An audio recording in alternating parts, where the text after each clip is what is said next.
my dawning realization, I have a friend, he lives in Montreal, his name is James Simon. He's a great painter, and he's taught me a lot of things. He's helped me design my house and beautify it. And I bought some paintings from him a couple of years ago, and he did this series of paintings where he went around North America and stood in different places, and then he painted the view from here down. And so it's his feet planted in different places, on roads, in the desert, on the ocean. I have one actually hanging over my toilet, which is him standing at a urinal.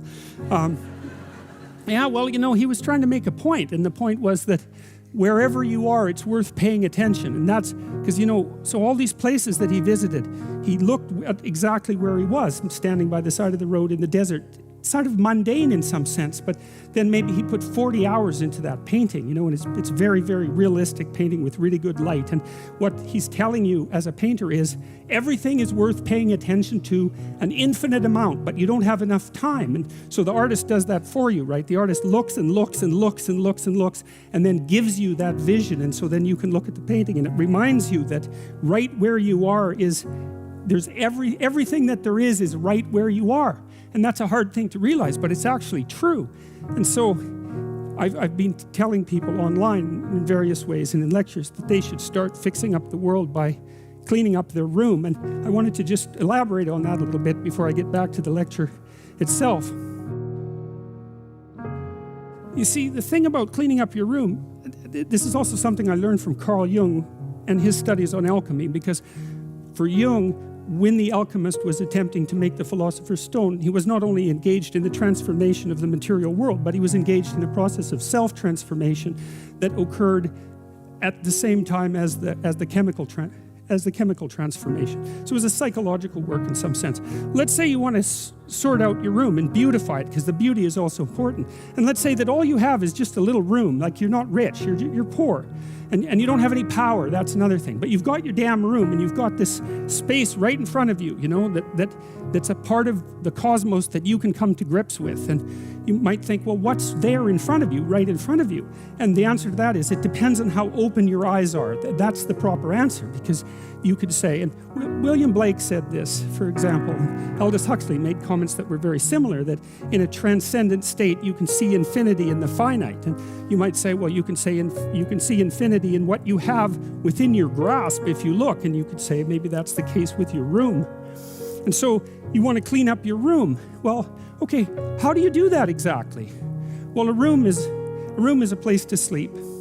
And so if you set your room up properly, then you figure out how to sleep and when you should sleep and how you should sleep. And then you figure out when you should wake up. And then you figure out, well, what clothes you should wear, because they have to be arranged properly in your dresser. And then you have to have some place to put your clothes. And if you're going to have some clothes, you have to figure out what you're going to wear those clothes to do, right?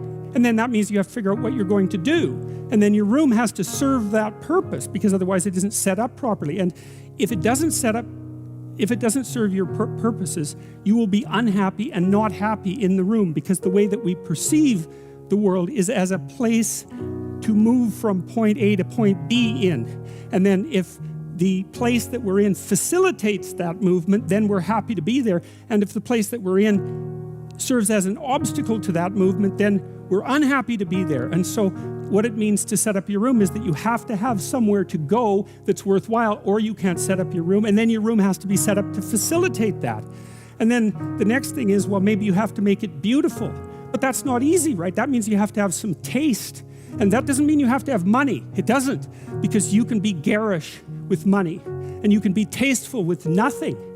All you need is taste, and taste beats money when it comes to beautifying things. You know, I mean, not that money is trivial, because it's not, but taste is crucial. And people who are very artistically oriented can make beautiful things out of virtually nothing. And not only that, the literature suggests that if you're going to make beautiful things, putting real constraints on what you allow yourself to do facilitates creativity instead of interfering with it.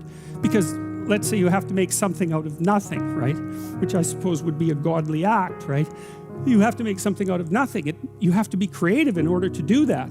And so then to beautify your room means that you also have to develop your capacity to be creative. And so then you can make your room shine.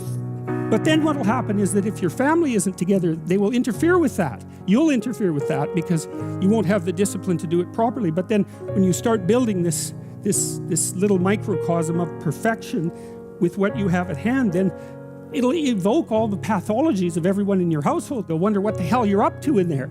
And they won't necessarily be happy, because if they're in a lowly place, let's say, and so are you, and you're trying to move out of that, then the higher you move out of that, the more the place they're in looks bad. And you might say, well, what they should do is celebrate your victory over chaos and evil, but that isn't what will happen. What will happen instead is that they will attempt to pull you back down. They'll attempt to, and I mean, obviously all families don't do that, but all families do that to some degree, and some families do almost nothing but that. And so what that means is that if you're going to organize your room, then you're going to have to confront the devils in your house. And that's often a terrifying thing, because some of those devils have lineages that go back many, many, many generations. And God only knows what you have to struggle with in order to overcome that. And so to sort yourself out and to fix up your room is a non-trivial matter, and you can do that. You'll learn by doing that, and then maybe you'll learn enough by doing that so that you can fix up your family a little bit, and then having done that, you'll have enough character so that when you try to operate in the world at your job, or maybe in the broader social spheres, that you'll be a force for good instead of harm, because you'll have learned some humility by noting just how difficult it was to put your damn room together, well, and yourself for that matter. And so you'll proceed cautiously with your eyes open towards the good.